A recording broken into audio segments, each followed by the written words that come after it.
আখিরাত, পরকাল বিশ্বাস করেন এক মুমিনের জীবনের সবচেয়ে বড় সম্পদ। এক মুমিন যদি আখিরাতের বাঁধন থেকে ছুটে যায়, তার ঈমানের কিছুই আর থাকে না। ঈমানের কিছুই আর থাকে। আল্লাহ তাআলা ঈমানের প্রথম পরিচয় দিছে আল্লাযীনা ইউমিনুনা বিল গায়ব, যেখান থেকে মালিক তার কোরআনের সূরা বাকারায় কথাই শুরু করছেন। গায়েবের প্রতি ঈমান, সেই প্রথম মুত্তাকি। আর গায়েব মানে আমার চোখে অদেখা, অথচ আল্লাহ রসুলের কথা। কবর, কবরের আযাব, কবরের শান্তি, মুনকার নাকিরের প্রশ্ন, মৃত্যুর সময়কার হালাত, মালাকুল মৌতের জান কবজ করা, জাহান্নাম, আখিরাত, হাসর, মিজান, ফুলসিরাত, এই সব কিছু ইউমিনুনা বিল গায়ব। আল্লাহ তাআলা বলেন এটা যার মধ্যে আছে সেই মুত্তাকি, সেই মুমিন। তাহলে ঈমানের প্রথম সম্পদ, ঈমানের প্রথম নিয়ামত আমার রব যা বলেছেন, যদি আমি নাও দেখি, নাও শুনি, নাও বুঝি, আমার কল্পনায়ও যদি না আসে, তারপরেও বিনা শব্দে, বিনা বাক্যে শতভাগ মেনে নেওয়া আখিরাত। তবে আখিরাত ভুলে গেলে মুমিন থাকে না। আখিরাত ভুলে গেলে মুমিন থাকে না। আখিরাত বুঝে না ধরলে মুমিন থাকে না। আখিরাত ভুলে গেলে ঈমান থাকে না। আল্লাহ আমাদেরকে আখিরাতের ফিকির দান করে, কবরের ফিকির দান করে। দোস্ত আমার, বাপ আমার, কোরআনুল কারীমের মধ্যে আল্লাহ তাআলা বলছে ওয়াজাআত সাকরাতুল মাউত বিল হক যালিকা মা কুনতা মিনহু তাহিদ। আমার বান্দা শোনো, সত্য সত্যই একদিন মৃত্যুর যন্ত্রণা আসবে, যে মৃত্যু থেকে তুমি বারবার পলায়ন করেছি। প্রতিবারই সর্দি কাশি হইছে, রোগ ব্যাধি হইছে, হালকা পাতলা অ্যাক্সিডেন্ট হইছে, দৌড় দিয়া ডাক্তারের কাছে চলে গেছো, ওষুধ দিছে, চিকিৎসা দিছে, ব্যান্ডেজ করে দিছে, ভালো হয়ে গেছো। তুমি মনে করছো এইভাবে তুমি যেহেতু মরতেছো না, আর কোনোদিন মরবা না। না বান্দা, রোগে না বারবার আসে, মাথা ব্যথা বারবার হয়, মৃত্যু বারবার হয় না। মৃত্যু একবারই হয়, আর সেটা একবার দিলে আর কোনোদিন কাউকে আমি দ্বিতীয়বার ফেরত দেই। তুমি মাথা ব্যথা আর পেট ব্যথার লগে মৃত্যুর মিলাই রাখেন। তুমি হালকা পাতলা অ্যাক্সিডেন্টকে মৃত্যুর সাথে মিলাই রাখেন। ওয়াজাআত সাকরাতুল মাউত বিল হক। আল্লাহ তাআলা বলেন মৃত্যুর যন্ত্রণা আসবেই আসবে। বাবা, মালাকুল মউত আজরাইল জান কবজ করার আগে মানুষের মৃত্যু যন্ত্রণা শুরু হয়। প্রথম সাকরাতুল মউত বলে এটাকে। এই মৃত্যু যন্ত্রণা পৃথিবীর সর্বশ্রেষ্ঠ ঈমানদারেরও হয়, সর্বনিকৃষ্ট কাফেরেরও। আমাদের প্রিয় নবী সাল্লাল্লাহু আলাইহি ওয়াসাল্লাম থেকে শুরু করে সমস্ত আম্বিয়াদেরও, আউলিয়াদেরও, সাহাবাদেরও মৃত্যুর যন্ত্রণা ছিল, সমস্ত বেঈমান কাফেরদেরও মৃত্যু যন্ত্রণা ছিল। বাকি অনুভূতি ভিন্ন, যন্ত্রণা বরাবর আছে সবার, কিন্তু অনুভূতিটা ভিন্ন। ঈমানদার যখন মৃত্যু যন্ত্রণা শুরু হয়, তার দিল খুশি হয়ে যায়, সে ভাবে আমার রবের মুলাকাত, আমার বন্ধুর মুলাকাতের সময় হয়ে গেছে। বেঈমান, নাফরমান, পাপী মৃত্যু যন্ত্রণার মুহূর্তে পাগল হয়ে যায়, অস্থির হয়ে যায়, অস্থির হয়ে যায়। তাফসীরের মধ্যে আছে 900 বছর যদি সুখের সাগরে কেউ ভাসে, কোনদিন 1 সেকেন্ডের জন্য দুঃখ, যন্ত্রণা, বেদনা পায় নাই, একটা মিনিট, 900 বছরে যে কোনদিন কাঁটার আঘাত সয় নাই, 1 ফোঁটা চোখের পানিও পড়ে নাই, কিন্তু আল্লাহর নাফরমানি করছে। আমি নিজে তাফসীরে পড়ছি, খোদার কসম, আল্লাহ তাফসীরে লিখছে মৃত্যু যন্ত্রণার প্রথম সেকেন্ডে 900 বছরের সুখ ওই নাফরমান ভুলে যাবে। দ্বিতীয় সেকেন্ডে যখন তাকে বলা হবে, হে আল্লাহর বান্দা, বিগত পৃথিবীটা তুমি খুব আরামেই তো কাটাইছো না, আল্লাহর কসম ওই নাফরমান বলবে, আয় মাওলা, জীবনে সুখ কি জিনিস আমি কোনোদিন দেখি নাই, আমি জানি না মাওলা সুখ কাকে। 1 সেকেন্ডের মৃত্যু যন্ত্রণা তার 900 বছরের সুখ বুলাই দেবে। আমার কাছে আরবি কিতাব আছে, ওয়াজাআত সাকরাতুল মাউত বিল হক, এই আয়াতের নামেই কিতাব আছে আরবি। আমি একটা উর্দু কিতাবে পড়ছি, মৌত কে পুর আসরার ওয়াকিআত, ওই কিতাবে আছে হযরত ঈসা আলাইহিস সালাম আল্লাহর হুকুমে কবর থেকে, আল্লাহর কুদরতে, ওনার একটা মুজিজা ছিল, উনি কবর থেকে মানুষকে জীবিত করতে পারতেন। উনি ডাক দিলে কুম্বি ইজনিল্লাহ বললে, নাম ধরে বললে, একেবারে 1000 বছর না, নূহ আলাইহিস সালামের জামানার মানুষও দাঁড়ায় যেত। এটা ওনার মুজিজা ছিল। অথচ নূহ আলাইহিস সালাম আর ঈসা আলাইহিস সালামের ব্যবধান অনেক অনেক ব্যবধান। তো ঈসা আলাইহিস সালাম একদিন নূহ আলাইহিস সালামের একজন বংশধরকে কবর থেকে তুলছিলেন আল্লাহর হুকুমে। তো নূহ আলাইহিস সালাম ওনাকে জিজ্ঞেস করছেন, আপনি এই দুনিয়ায় কতদিন হায়াত পাইছেন? উনি বলছে 450 বছর। তো উনি বললেন, ঈসা আলাইহিস সালাম বললেন, হে নূহ নবীর বংশধর, আমি যতটুকু জানি নূহ নবীর আমলে উনার বংশধররা তাদের চুল দাড়ি মৃত্যু পর্যন্ত সাদা হতো না। এটা তাফসিরে আছে। ইব্রাহিম আলাইহিস সালামের আগে কারো চুল দাড়ি সাদা হতো না, মৃত্যু পর্যন্ত যত বুড়াই হইতো। সর্বপ্রথম বৃদ্ধের চিহ্ন সাদা চুল দাড়ি আল্লাহ তাআলা ইব্রাহিম আলাইহিস সালামকে দিয়েছিলেন, এরপর থেকে আমাদের পর্যন্ত আসছে। আউয়ালু মান শাবা ইব্রাহিম, তাফসীর ইবনে কাসির আছে। সর্বপ্রথম চুল দাড়ি সাদা হয়েছে যার, তিনি ইব্রাহিম আলাইহিস সালাম। তাহলে নূহ আলাইহিস সালাম তো আগের। তো ঈসা আলাইহিস সালাম জিজ্ঞাসা করলেন, হে নূহ নবীর বংশধর, আপনার চুল দাড়ি সাদা কেন? উনি বলছেন, হে নবী ঈসা, আল্লাহর কসম 450 বছরে কোনোদিন আমার চুল দাড়ি সাদা ছিল না, কিন্তু মালাকুল মউত আজরাইল যখন আমার জান কবজ করে, জান কবজের ওই 1 মিনিটে, ওই 30 সেকেন্ডে আমার 450 বছরের কালো চুল দাড়ি সাদা হয়ে গেছে। জান কবজের ওই 30 সেকেন্ডের যন্ত্রণায়।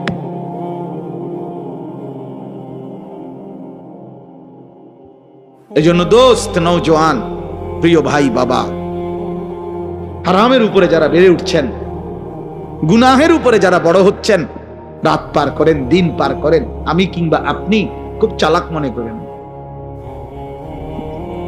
নিজেকে খুব বুদ্ধিমান মনে করেন না, খুব বুদ্ধিমান মনে করেন, খুব বুদ্ধিমান মনে করেন না। এই পৃথিবীর কেউ হয়তো বাধা দিতে পারে নাই, রব ছাড়বে না, আল্লাহ ছাড়বে না। কোরআনুল কারীমের মধ্যে আছে, আল্লাহ তাআলা বলছেন, সুম্মা লাতুসআলুন্না ইয়াওমা ইদিন আনিন নাঈম। আমার বান্দা, আমি কিন্তু আমার দেওয়া প্রত্যেকটা নিয়ামত একটা একটা করে জিজ্ঞেস করব, আমি ছাড়ব না। আমার প্রতিটা নিঃশ্বাসের হুকুম হিসাব দিতে হবে, আমার প্রতিটা চোখের পলকের হিসাব দিতে হবে। আমি আল্লাহর দেওয়া প্রতি সেকেন্ডের হিসাব বান্দা তুমি আমাকে দিতে হবে। তাফসীরের মধ্যে আছে, হযরত ওমর রাদিয়াল্লাহু তাআলা আনহু একদিন 3 দিন ক্ষুধার্ত থাকার পরে নবীজির সামনে 2টা খেজুর আর একটু পানি পান করছেন, 3 দিনের ক্ষুধার্ত থাকার পর। এই আয়াতের তাফসীরের মধ্যে আছে, আল্লাহর নবী সাল্লাল্লাহু আলাইহি ওয়াসাল্লাম বলেন, ওমর ওয়াল্লাহি লা তুসআলু আন হাযান নাঈম, আল্লাহর কসম ওমর, আখিরাতে তোমাকে আল্লাহর এই নিয়ামত 2টা খেজুর এবং এটুকু পানির হিসাব আল্লাহর কাছে দিতে হবে। হযরত ওমর চিৎকার দিয়া কাঁদা দিছে আর বলছেন, রব, আয় ইয়া রাসূলুল্লাহ, আমার রবের কাছে আমি 3 দিনের ক্ষুধার্ত থাইকা এই 2টা খেজুর মাত্র মুখে দিলাম আর একটু পানি মুখে দিলাম, এইটার হিসাবও দিতে হবে? আল্লাহর নবী বলেন, ওয়াল্লাহি লা তুসআলু, আল্লাহর কসম ওমর, হিসাব দিতে হবে, হিসাব দিতে হবে, হিসাব।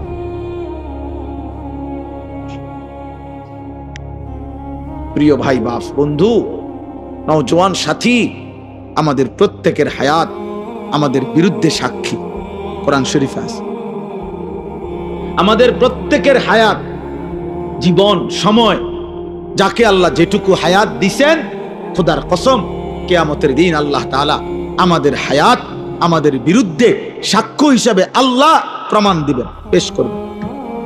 বান্দা যখন বলবে, আল্লাহ রব্বানা আখরিজনা না'মাল সালিহান গায়রাল্লাযী কুন্না না'মাল, আল্লাহ এই আখিরাতের এই জীবন থেকে আমাকে আরেকটা বারের জন্য দুনিয়ার হায়াতে ফেরত দেন, একটু সময় দেন, আমি যে আমলগুলো করি নাই তা আবার করব এবার গেলে। তখন আল্লাহ বলবেন আওয়ালাম নুআম্মিরকুম, আমি কি তোমাদেরকে হায়াত দেই নাই?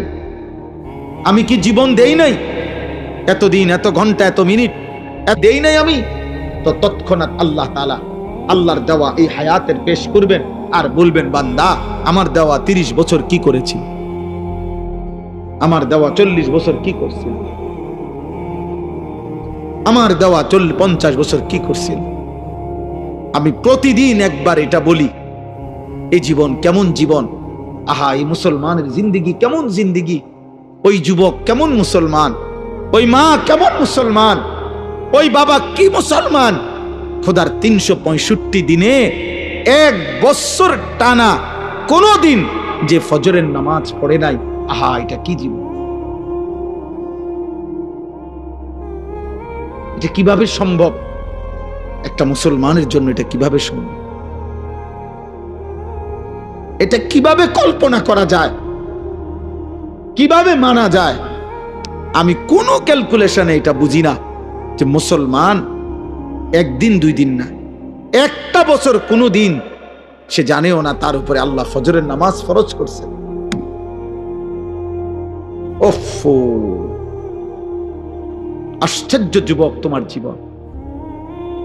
মালিক তুমি এমন ভুলা ভুলে গেলা, আয় হায় হায় শয়তান তোমারে, হায় যুবক বেনামাজি নাফরমান, ইবলিস তোরে এভাবে ধরে নিল। আহ কি কাম দিল তোমাকে, আহারে নাফরমান, হায় হায় নওজোয়ান, তোমার ইবলিস সব মিলাইয়া কয়টা কাম দিল? 1 নাম্বার বলে দিল শয়তান তোমারে যে যুবক তোমার প্রথম ডিউটি সারাক্ষণ চুল নিয়ে পেরেশান থাকবে, সারাক্ষণ টেনশন করবা চুলিটারে কেমনে আর বিকৃত করা যায়। অথচ চুল নিয়ে ব্যস্ত থাকা, চুলের চর্চা করা, চুল নিয়ে সৌন্দর্য চর্চা করা, এটা নারীর স্বভাব। এটা একেবারে পৃথিবীর যেই কোনো মানুষ জানে,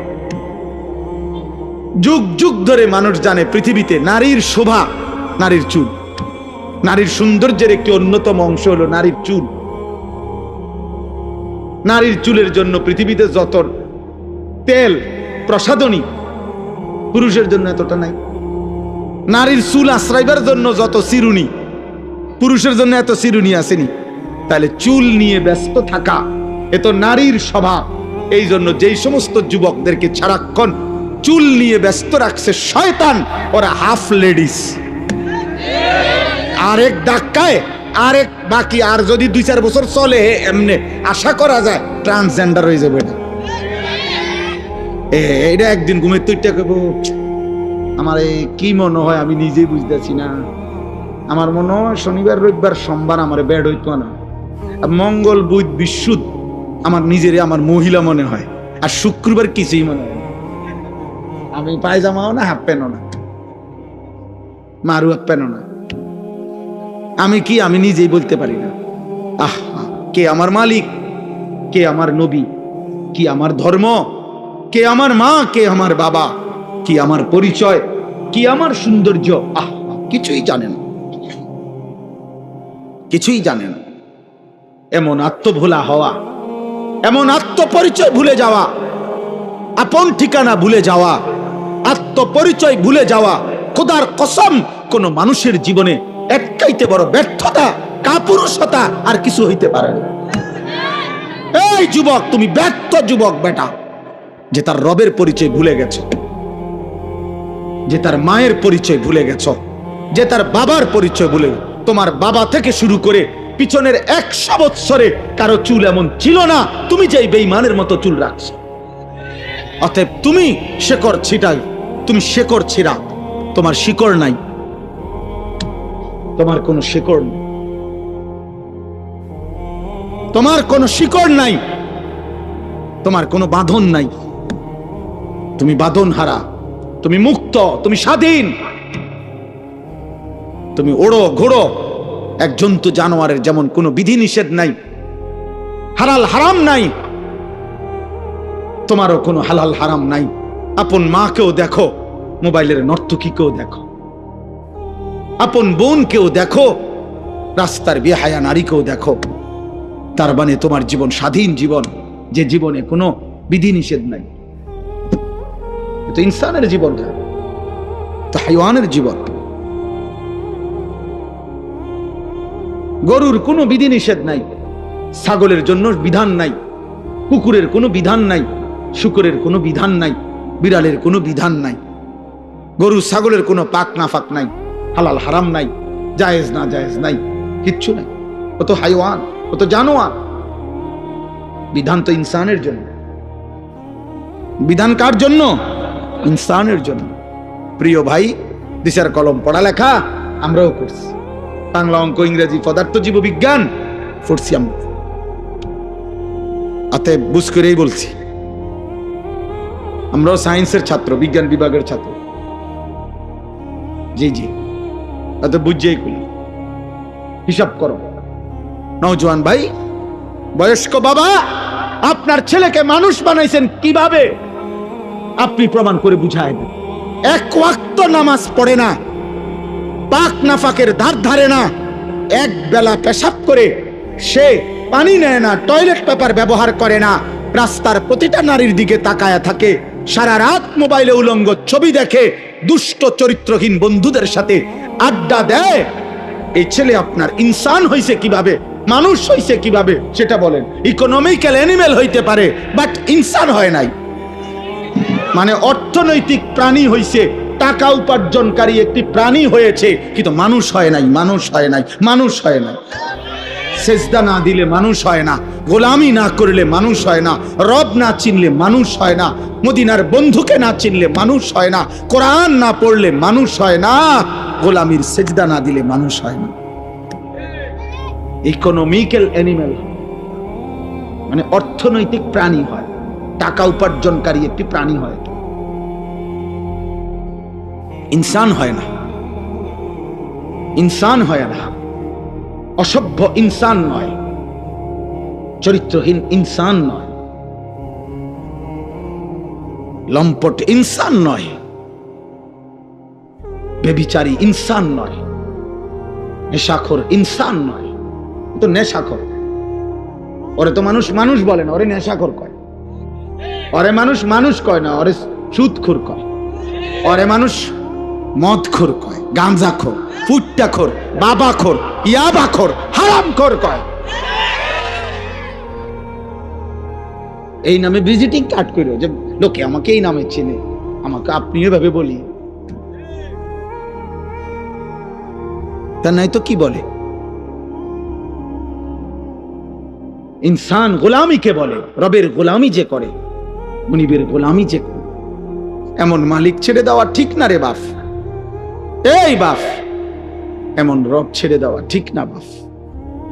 এ বড় মেহেরবান রব, 24 ঘন্টা যে রব লালন পালন করে, এমন রবকে কেমনে ভুললা বাপ? কেমনে ভুললা? এমন মালিক কেমনে ভুললা বাপ? এমন রব কেমনে ভুল? আজকের সারাদিনে যারা এক ওয়াক্ত নামাজের সেজদা দাও নাই, প্রিয় ভাই আমার, বাপ আমার, কেমনে পারলে? এত বড় মুহসিন, এত বড় অনুগ্রহকারী, এত বড় রহমকারী আল্লাহকে কেমনে ভুলে মানুষ?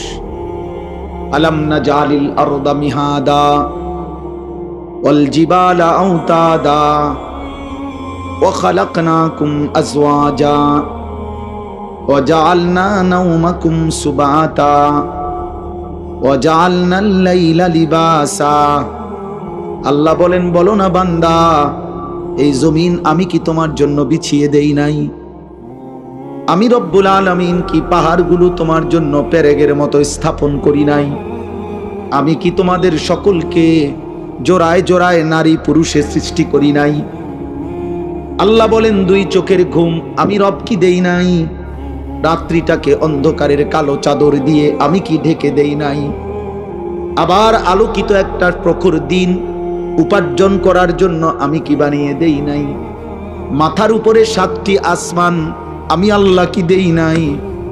এত কিছু দিয়ে কি বান্দা আমি একটা সেজদাও পাই না? আমি বুঝি একটা সেজদাও পাবো না? দুনিয়ার মানুষ তো বান্দা 10 টাকার কৃতজ্ঞতাও আদায় করে। 1 সপ্তাহ আগে কেউ তারে 10 টাকা খাওয়াইছে, একটা বন আর এক কাপ চা 10 টাকা। 15 দিন পরে যদি ডাক দেয়, দোস্ত একটু চলো ওইদিকে যাই, তখনও তো সে মনে মনে ভাগে, মাত্র গত সপ্তাহে আমারে 10টা টাকা খাওয়াইছে, আজকে মুখের সামনে কেমনে ফিরায় দেই। 10টা টাকার ভদ্রতা তো আছে, কৃতজ্ঞতা তো আছে, এজন্য কিছুক্ষণের জন্য হইলো তার সাথে যায়।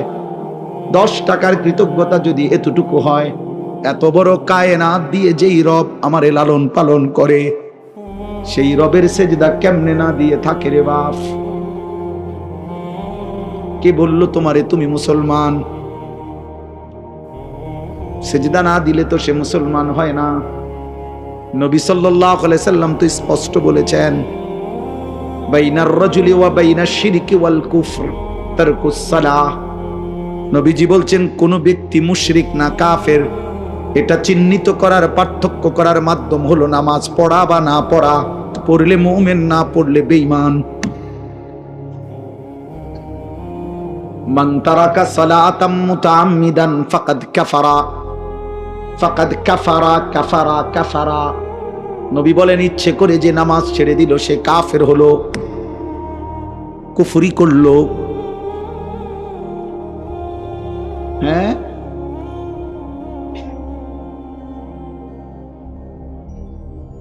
অতএব দয়া করে, মেহেরবানি করে অভিভাবকদেরকেও বলি,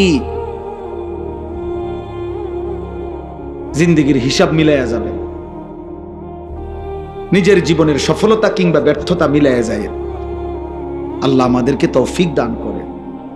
নওজোয়ান ভাই, প্রিয় ভাই, বাবা, আপনারা, আমরা মনে করেন এক ঘরের মানুষ, এখানে আমরা বাজার করি, আপনারাও বাজার করেন, একসাথে চলি ফিরি আমরা। এখানেও অনেক লোক আমি চিনি, চেহারায় চিনি, আমগরও অনেক আপনারা চিনেন। মিলেমিশে আমরা এক অঞ্চলের মানুষ। কিশোর ভাই, নওজোয়ান ভাই, দুনিয়া আল্লাহ তাআলা তো উপভোগের জন্য দিয়েছেন, ঠিক আছে, কিন্তু হালাল বাবু দুনিয়ার সব চাহিদা পূরণ হয়। ক্ষুধা যিনি দিয়েছেন, খাবার তিনি ইন্তজাম করেন। তৃষ্ণা যিনি দিয়েছেন, পানি তিনি ব্যবস্থা করেন। অতএব লজ্জাস্থানের চাহিদাও যিনি দিয়েছেন, খোদার কসম, তিনি কোরআনে স্পষ্ট বলছেন, হালাল পবিত্র স্ত্রী আমি ইন্তজাম করে রেখেছি বান্দা, ওয়েট, অপেক্ষা কর। যে চাহিদা আমি দিয়েছি সে চাহিদা পূরণের হালাল ব্যবস্থা আমি রাখছি, আমি রেখেছি বান্দা। তুমি নিজে টাইম না আনলে পারতা না, ভালো হইতো না। 2-3 নম্বর হইব, নাহলে 6 নম্বর হইব। হ্যাঁ, কমপক্ষে 2 নম্বর হইব, আর বেশি হইতারে 6-7 নম্বর হইতার। দেখবা 3 বছরের রিলেশন, 3 বছর 7 বছরের রিলেশন, 6 মাসের মাথায় দেখবেন ঘরটা জাহান্নামের টুকরা। চ্যালেঞ্জ করলাম, চ্যালেঞ্জ। এরকম একটা ঘটনা না, হাজার হাজার। ইসলামে অনুমোদিত নয়, কোরআন সুন্নাহ বহির্ভূত, বিবাহ বহির্ভূত নারী পুরুষ ছেলে মেয়ের হারাম সম্পর্কে রব্বে কাবার কসম সুখ আনে না, আনে না, আনে না, দৈন্তান নয় কান্না, সুখ আনে না, সুখ আনে না। না না, বিবাহ বহির্ভূত রিলেশন হয় না। শুদ্ধ মাইরেন না, ইংরেজি মাইরেন না। বিবাহ বহির্ভূত ছেলে মেয়ে, নারী পুরুষ, যে কোনো সম্পর্ক, যৌন সম্পর্ক যেটাকে বলে, যৌনতার দাবিতে, যৌন চাহিদার ভিত্তিতে যতগুলো সম্পর্ক হয়, এই হারাম, এটা হারাম। এটা কখনোই আপনার রিলেশন না, এটা প্রেম না, এটা ভালোবাসা না, এটা জিনা, জিনা, জিনা, এটা ব্যভিচার, ব্যভিচার, ব্যভিচার, এটা ব্যভিচার। আল্লাহ বলছেন, নবী বলছেন, ব্যভিচার।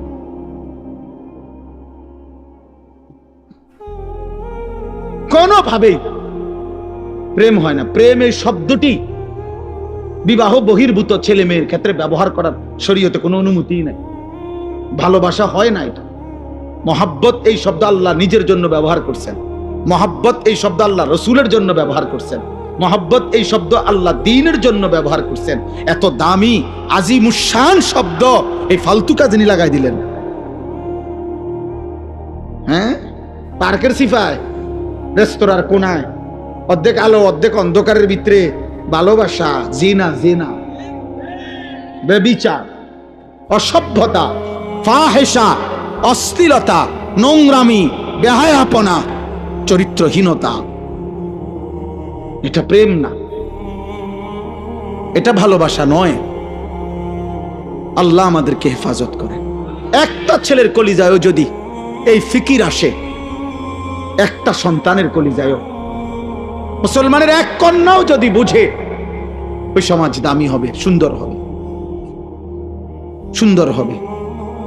কোনোভাবেই আল্লাহকে ছেড়ে দিয়ে, কোরআনকে ছেড়ে দিয়ে ভিন্ন কিছু গ্রহণ করা, গান, বাদ্য, গায়িকা, নৃত্য, গানের আসর, বাদ্যযন্ত্রের ঝংকার, সুরের মূর্ছনা, নাটক, সিনেমা, কৌতুক, গল্প, কিস্সা, কাহিনী, ভিসিআর, হারাম যত আয়োজন, এগুলাকে কোরআনের ভাষায় বলে লাহওয়াল হাদিস, অনর্থক কথা, বেহুদা কথা।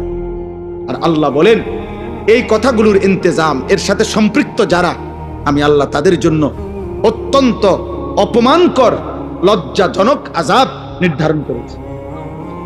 এই আয়াতটাই আমি পড়ছি, এবার শোনেন, বললেই শেষ। আমি অনুরোধ, প্রিয় ভাই, প্রিয় বাবা, আমার কথায় রাগ হইয়েন না। আপনি বিবেকের মতো খাটাইয়া ইনসাফের সাথে নিজের স্ত্রী ছেলের জন্য ফিকির করেন। আপনাদের চোখের সামনে আপনাদের ছেলেরা আপনাদের বাঁধন থেকে ছুটে গেছে, এর চাইতে অপমান আর কিছু হইতে পারে না। কিরে, আমি বাপ, সে আমার সন্তান, আমার চুল আজীবন এমন, আর আমার সন্তানের চুল মুশরিকের মতো, আমি বাবা হিসাবে সার্থকতা কি? আমার জীবনের অর্জন কি? আমি স্বামী, বিয়ে করলাম, আমি রং চাই রাস্তার ড্রাইভার, ওমা কি রে কয়, টাকা যায় আমার, রং চাই ড্রাইভার। এর চাইতে বেজ্জতি কথা। হাসো হাসো, এটা হাসো, তুমি ভালো লাগলে হাসো। যদি মনে করো এটা খুব একটা প্রেস্টিজের বিষয়, সুন্দর, চমৎকার, এটা তো ঠিক আছে। আর যদি মনে করো লজ্জায়, গায়রতের ব্যাপার, স্পষ্ট কিতাবে আছে, আমার কাছে কিতাব আছে, ওয়ালা তাকরাবুজ জিনা, এই কিতাবের মধ্যে আছে, আরবের কিতাব, আরবি কিতাবে, যে পুরুষের স্ত্রী কন্যা আপনার বেহায়া, বেপর্দা ও বেগায়রত মানুষ, ওই পুরুষের আত্মসম্মান নাই, আত্মমর্যাদা নাই। বিশ্বাস কর, এটাই ইসলামের কথা। আত্মসম্ভ্রমহীন, বেগায়রত, আত্মমর্যাদাহীন, প্রেস্টিজ কনসার্ন নাই, আত্মসম্মান নাই, আত্মমর্যাদা কম, গায়রত কম, আত্মসম্মান। অথচ যুগ যুগ ধরে পুরুষের স্বভাবের মধ্যে এটা ছিল। ইদানিং কালে আইসা আমরা বেশি বেহায়া হয়ে গেছি। নয়তো এই পৃথিবীর ইতিহাসে এটা যে মানুষ তার মাহারাম, মানুষ তার স্ত্রী, কন্যা, মা, বোন, তাদের ইজ্জত, তাদের সতীত্ব, তাদের সম্ভ্রম, তাদের পর্দা, তাদের আব্রুর হেফাজতের জন্য পৃথিবীতে হাজারো পুরুষ জীবন দিছে, জান দিছে, কিন্তু ঘরের মাহারামের, ঘরের অন্দর মহলের নারীর ইজ্জত সম্মান বাইরে বিক্রি হতে দেয় নাই। এটা পৃথিবীর ইতিহাস। আজকে আপনারা ঠান্ডা মাথায় আপনাদের চোখের সামনে আপনারা আপনাদের স্ত্রী কন্যাদেরকে বেপর্দা ছেড়ে দিয়ে নিশ্চিন্তে দোকানদারি করতেছেন, নিশ্চিন্তে ব্যবসা করতেছেন, নিশ্চিন্তে চাকরি করতেছেন, নিশ্চিন্তে ঘরে ঘুমাইতেছেন।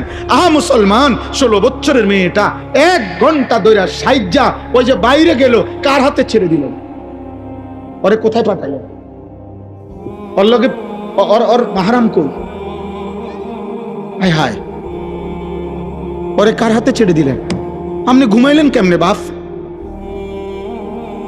16 বছরের যুবতী মেয়ে বাইরে যার ঘরে, আপনি কেমনে ঘুমাইলেন? আপনি দোকানদারি করেন কেমনে?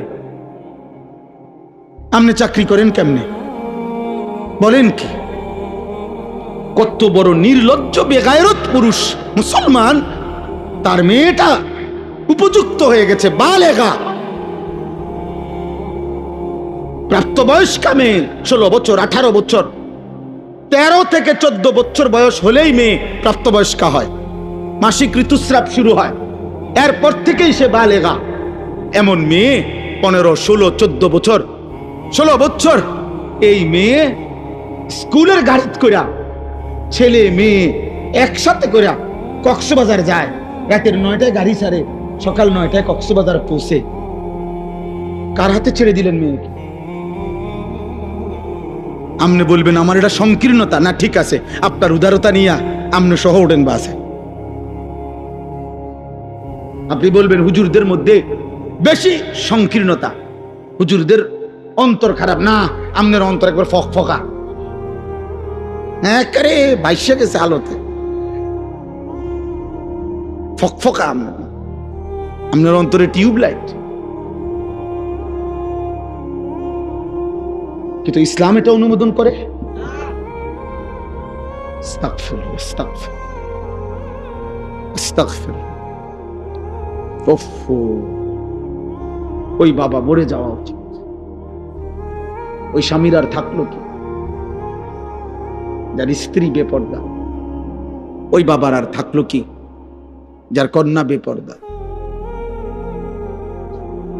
আপনারা জানেন একটা আশ্চর্য কথা শোনেন, আমরা তাফসিরে, আমি প্রয়োজনে আমার মাদ্রাসায় চলেন, আমি আরবি তাফসির দেখাইতে পারবো। তাফসিরে রুহুল মাআনি, পৃথিবী বিখ্যাত, সমস্ত আলেমদের কাছে গ্রহণযোগ্য একটা তাফসির হলো তাফসিরে রুহুল মাআনি। ওই তাফসিরের মধ্যে আমি নিজ চোখে পড়ছি, সর্বপ্রথম আরব দেশে কন্যা সন্তান জীবন্ত দাফন করা, কন্যা সন্তানকে জীবন্ত দাফন করতো না? শুনছেন নিয়ে কথা? এটা কেন শুরু করছে, কেন মানে প্রথম কন্যা সন্তানকে জীবন্ত দাফন করতো কেন, শুরু হইলো কিভাবে এই ঘটনাটা?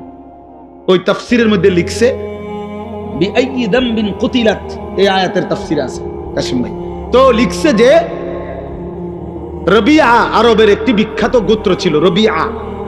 এই রবিয়া গোত্রের একজন সর্দারের একটা কন্যা, অপরূপ সুন্দরী মেয়ে ছিল, রূপসী সুন্দরী মেয়ে। ওই সর্দারের একমাত্র কন্যা ছিল ওই মেয়েটা। সর্দার তাকে ভীষণ ভালোবাসতো, বেশি আদর করতো ওই মেয়েটাকে।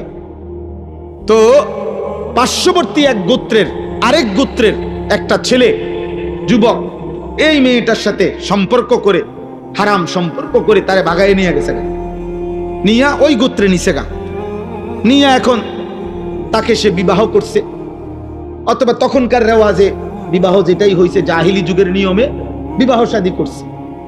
কিন্তু এই মেয়ের ভালোবাসায় এই রবিয়া গোত্রের এই সর্দার তার মেয়েটাকে ওই গোত্র থেকে উদ্ধার করার জন্য দিনের পর দিন লাগাতার বছরব্যাপী যুদ্ধ করছে। ওই ওরে আনতুবিল্লাহ। কিন্তু ওই গোত্র খুব শক্তিশালী, আর আরব দেশে জাহিলি যুগে যুদ্ধ বিগ্রহ ছিল তাদের নিত্যদিনের বিষয়। তো এই গোত্রের, রবিয়া গোত্রের সর্দার, তার গোত্রের বহু যুবক, বহু পুরুষ নিহত হয়েছে, কিন্তু একবারও বিজয় আনতে পারে না, ওই মেয়েটাকে আনতে পারতেছিল না। কিন্তু উনি কোনোভাবে ছাড়তেছে না যে আমি আমার এই মেয়ে আনবো, ও আমার বড় আদরের সন্তান। শেষ পর্যন্ত বহুদিন পরে দুই গোত্রের বয়স্করা, প্রবীণ লোকেরা একটা পরামর্শ বৈঠকে বৈশা বলছে, না, এর একটা সমাধান হওয়া দরকার। তখন রক্তারক্তি বন্ধ করে এই বয়স্ক প্রবীণ লোকেরা এরকম মেল মিটিং দরবারে মধ্যে বলছে যে ঠিক আছে, মেয়েটাকে ডাইকা আনো, মেয়েটাকে জিজ্ঞেস করো, মেয়েটা যদি যার কাছে থাকতে চায়, বাপের কাছে যদি ফিরতে চায় বাপের কাছে দেওয়া হবে, ছেলেটার কাছে যদি থাকতে চায় ছেলেটার কাছে দেওয়া হবে। এই কথাটা সিদ্ধান্ত তো সর্দারও মানছে, আচ্ছা ঠিক আছে তাহলে আমি মানি। ওই মনে করছে আমার কলজার টুকরা মেয়ে, আমার সারা আদরের মেয়ে, ও তো আমার কাছে আসবে। কিন্তু ঘটনা চক্রে দুর্ভাগ্য হইল, ওই ছেলেটা মেয়েটাকে যখন আইসা দরবারে ওই মিটিং মেলের জিজ্ঞাসা করছে যে তুমি এখন কার কাছে যেতে চাও, এই মেয়েটাই স্পষ্ট বলছে আমি ছেলেটার কাছে থাকতে চাই, আমি আমার বাবার কাছে যাব না। এই বাবা রবিয়া গোত্রের সর্দার লজ্জিত আর অপমানিত হয়ে মাথাটা নুয়াইয়া উনি বাড়িতে চলে আসছে। কারণ আর তো কিছু করার নাই, কারণ উনি তো মানছিল এই কথাটা, উনি তো মানছে এটা। আর মেয়েও তো পরিষ্কার মুখের সামনে বলল আমি আমার বাবার কাছে যাব না, আমি ছেলেটার কাছে থাকব। এই তখন এই লোক, এই সর্বপ্রথম আরবে এই রবিয়া গোত্রের সর্দার, ধরে ধরে বসে বসে, জি রবিয়া গোত্রের এই সর্দারের আরেকটা ছোট মেয়ে ইতিমধ্যে ছিল, ওইটা তার প্রথম আদরের মেয়ে ছিল। তো এই লোক বিফল হইয়া, লজ্জিত অপমানিত হইয়া বাড়িতে আইসাই সে তার সর্বকনিষ্ঠ নবজাতক সন্তান, তাফসিরে আছে যে মাত্র নতুন বাচ্চা হইছে, এই সর্বপ্রথম এই গোত্র সর্দার বলছে আমার বংশে যেন আর কোনোদিন কোনো কন্যা জীবিত না থাকে, এই প্রথম নিজের নবজাতক সন্তানদের মেয়েরে জীবন্ত দাফন করে যা, আর সন্তানে বা আমার কন্যার আর বাঁচতে দিতাম না। এরপরে গোত্রের বাকি লোকদেরকে বলছে আমার ওসিয়ত, তোমরা যদি আমার সর্দার মানো, আরব দেশে তখন জাহিলি যুগে সর্দারের জন্য মানুষ জান দিত, তো বলছে তোমরা প্রত্যেকের নবজাতক সন্তান কন্যা যেগুলা এখন দাফন করো। এই ধীরে ধীরে নবজাতক কন্যা দাফন করার এই রেওয়াজ ওই গোত্রের থেকে এরপরে অন্যান্য গোত্রে চলেছে। অর্থাৎ আমার বলার উদ্দেশ্য হইল, জাহিলি যুগে পর্যন্ত একজন পুরুষ তার ফ্যামিলির নারীর কন্যার আত্মসম্মানের জন্য তার বংশের বহু লোকের রক্তপাত হইছে, জীবন দিছে, কিন্তু তার নারীর সম্মান ইজ্জত, তার বংশের নারীর মর্যাদার জন্য এত লড়াই, এত যুদ্ধ পর্যন্ত করছে। কোরআন শরীফের একটা সূরা আছে, সূরায়ে মুমতাহিনা, কোরআন শরীফে 28 নম্বর পারা। এই সূরার মধ্যে একটা আয়াত আছে, আল্লাহ তাআলা নবীজিকে বলছে, হে নবী, কোন বিধর্মী নারী, মুশরিক নারী, মূর্তি পূজক নারী যদি আপনার হাতে কালেমা পড়ার জন্য আসে, তো আপনি তাকে নির্দিষ্ট কয়েকটি কথার উপরে বায়াত করাবেন, মানে শপথ করাবেন আর আড়াল থেকে। যেই বিষয়গুলোর উপরে শপথ করাবেন, এই যে দেখেন, শুনাই, ইয়া আইয়ুহান নাবিয়্যু, হে নবী আমার, ইজা জাআকাল মুমিনাতু, মুমিন নারীগণ ঈমান আনতে যখন আপনার কাছে আসবে, ইউবাইয়িনাকা, আপনি তাদের সাথে এই বায়াত করাবেন, এই শপথ বাক্য পাঠ করাবেন এই কথাগুলোর। আলা আল্লাহ ইউশরিকনা বিল্লাহি শাইআন, এক নাম্বার, কোন নারী তারা যেন আর কোনোদিন আল্লাহর সাথে শিরিক না করে। 2, ওয়ালা ইয়াসরিকনা, তারা যেন চুরি না করে। 3, ওয়ালা ইয়াজনিনা, তারা যেন আর কোনোদিন জিনা ব্যভিচার না করে। এই কথাটা বলার জন্য শুনেন তো, কি না করে বলছে 3 নম্বরে, কথা বলেন না। তো তাফসীরের মধ্যে আছে, আপনারা একটা ঘটনা সবাই জানেন, উহুদের যুদ্ধে নবী সাল্লাল্লাহু আলাইহি সাল্লামের একজন চাচা আমিরে হামজা, ওনাকে যে শহীদ করছে ওয়াহশী, পাথর মাইরা, নবীজির চাচা। তো শহীদ করার পরে মক্কার কুরাইশ একজন সর্দারনি, একজন নারী, ওনার চাচার, নবীজির চাচার বুকের উপরে বৈশা ওনার চাচার বুকটা ফাইরা ফেলছিল। ফাইরা বুক ছিঁড়ে ওনার চাচার কলিজা এগুলারে কাইটা টুকরা টুকরা করে চাবাইয়া কামড়াইছিল, আর চাচার নাক, কান, আঙ্গুল সব কাইটা কাইটা টুকরা টুকরা করে এগুলারে গলার মালা বানাইছিল, ছিদ্র কইরা মালা বানাইয়া গলা ঝুলাইয়া এই নারী আপনার নৃত্য করেছিল উহুদের মাঠে। এই রাসূলুল্লাহ সাল্লাল্লাহু আলাইহি ওয়াসাল্লামের চাচার লাশের সামনে গান গাইছিল আর নাচছিল, আর কি মহিলাদেরকে নিয়ে নৃত্য করেছিল। এই নারীটার নাম হইল হিন্দ, এ যারে বলে হিন্দা। আমাদের স্বাভাবিক ভাষা, বাংলা ভাষায় মানুষে কয় হিন্দা, মূলত আকারটা নাই আর কি, আরবি শব্দটা হইল হিন্দ। হিন্দ বিদ্যে উতবা, মক্কার কুরাইশ উতবার মেয়ে, আবু সুফিয়ানের স্ত্রী ছিল। তো এই হিন্দাই বলেন বুঝার জন্য আর কি। এই মহিলাটা যে এত জঘন্য ছিল যে নবীর চাচার কলজাটা ফাইরা ফেলছে, সমস্ত শরীর টুকরা টুকরা বুটি বুটি বানায় ফেলছে, কিন্তু এই মহিলাটাও মক্কা বিজয়ের পরে রাসূলুল্লাহ সাল্লাল্লাহু আলাইহি সাল্লামের কাছে কালেমা পড়ে মুসলমান হয়েছে। এই মহিলা তো যেদিন মুসলমান হয়, এই অন্যান্য মহিলার সাথে পর্দার আড়ালে এই মহিলাও আপনার যখন মুসলমান হইতে আসছে, তখন এই কথা এগুলার বায়াত নবীজি এ বেডিরও কইছে। বুঝেন নাই কথা? ওই যে আল্লাহ না বলছে মহিলাদের থেকে আপনি এই কথাগুলোর কি নিবেন, বায়াত নিবেন। এর মধ্যে এই 3 নম্বরে, এই 3 নাম্বার যখন এই কথাটা নবীজি বলছে, ওয়ালা ইয়াজনিনা, বলো ওই পাশ থেকে যে জেনা করব না, এই মহিলা এই মাত্র আজকে মুসলমান হইতেছে। হিন্দ এতদিন জাহিলি যুগের নারী ছিল, মুশরিক নারী ছিল। এই বাপ শুনেন, খোদার কসম তাফসিরে আছে, কাফের নারী ছিল। ও সাথে সাথে বলছে, মোহাম্মদ থামো। কি বললে? এটা কি করবে না? বলছে জিনা করবে না। তখন এই মহিলা আওয়াজ দিয়া বলে উঠছে, মোহাম্মদ কোন স্বাধীনা, কোন ভদ্র নারী জিনা করতে পারে? অর্থাৎ এটা কি বললাম? আমি তো জাহিলি যুগে যখন মুশরিক ছিলাম, আমার এই মুশরিক জামানা তো আমি কোনোদিন জিনা করি নাই। কসম খোদার, তুমি এটা কি বললা? এ কথা আবার শপথ করতে হবে কেন? কোন নারী, স্বাধীনা সম্ভ্রান্ত নারী জিনা করতে পারে, পরপুরুষের সাথে হারাম সম্পর্ক করতে পারে? এটা কি আশ্চর্য কথা! তাহলে এক মুশরিক নারীর ভিতরে যদি জাহিলি যুগে এই আখলাক থাকে, আমাদের কি আখলাক হওয়া উচিত বলেন? দয়া করে রাগ হইয়েন না, বুঝতে শিখেন, বুঝতে শিখেন। এই ছোট্ট ছোট্ট আমাদের বালিকাদের 2-4টা মাদ্রাসা আছে। এই বালিকা মাদ্রাসাগুলো এখনো শেষ একটু বাতি জ্বালাইয়া দেখাইতেছে যে ইমানদার নারীর চাল চলন, লিবাস, পোশাক, বোরখা, পর্দা কেমন হয়। এগুলো হেফাজত করা দরকার, এর সাথে সম্পৃক্ত থাকা দরকার। এখানে কমপক্ষে পর্দা, পুশিদা, কোরআন, আখিরাত ন্যূনতম ওই মেয়ের কলিজার মধ্যে দেওয়া উচিত। কোনোভাবেই নিজে এবং নিজের পরিবারের সদস্যদেরকে অশ্লীল, ফাহেশা, বেহুদা, অনর্থক কাজে, কথায় সাথে না জুড়াইয়া আল্লাহর কোরআন, রাসূলের সুন্নাহর সাথে মিলানো উচিত।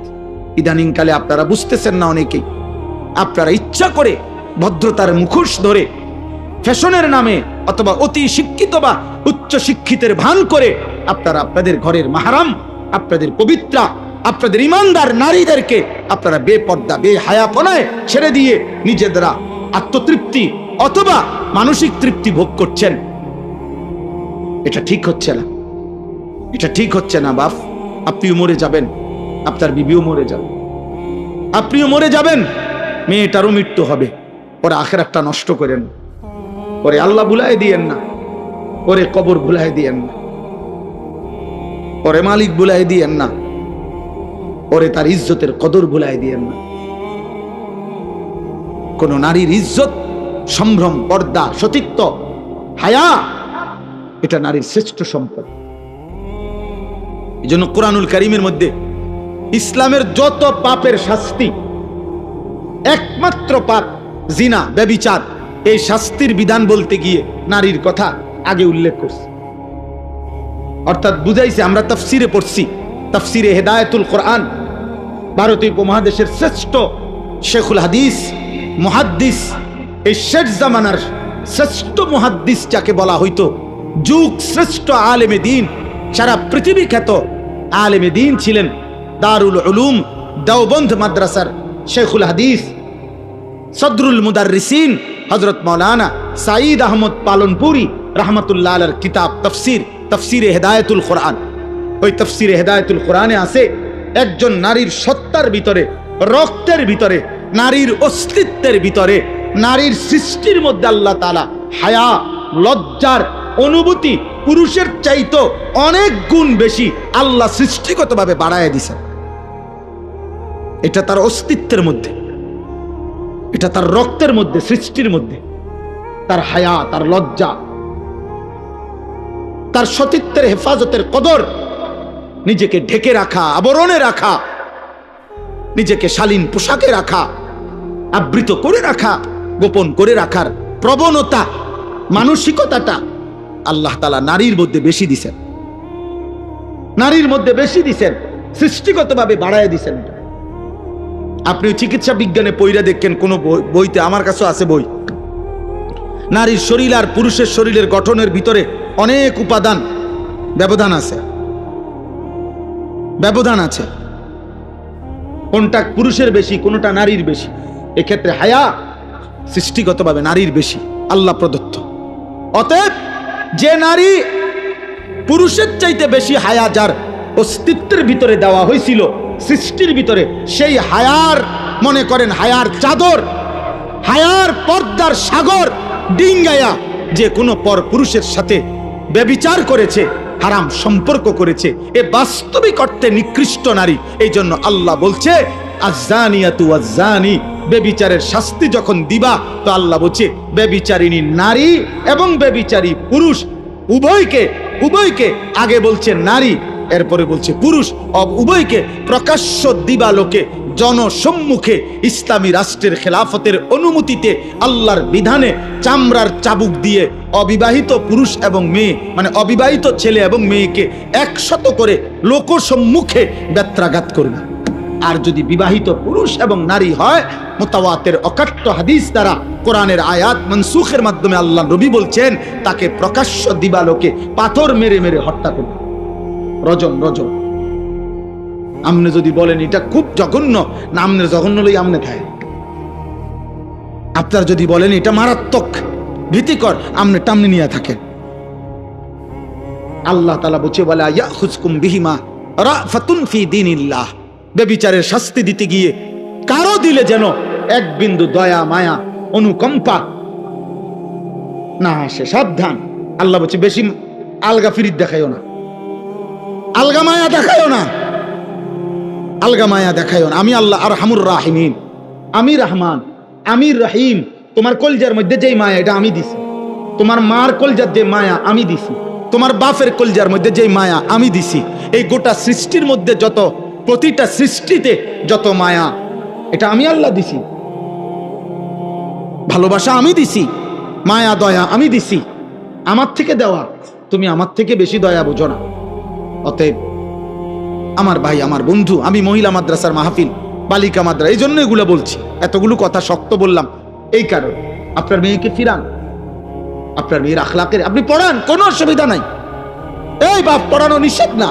পদার্থ জীববিজ্ঞান হারাম না, রসায়ন বিজ্ঞান হারাম নয়, ভূগোল ইতিহাস হারাম না, বাংলা অঙ্ক ইংরেজি জেনারেল হারাম না, চিকিৎসা বিজ্ঞান হারাম নয়, হারাম না, কসম খোদার হারাম না।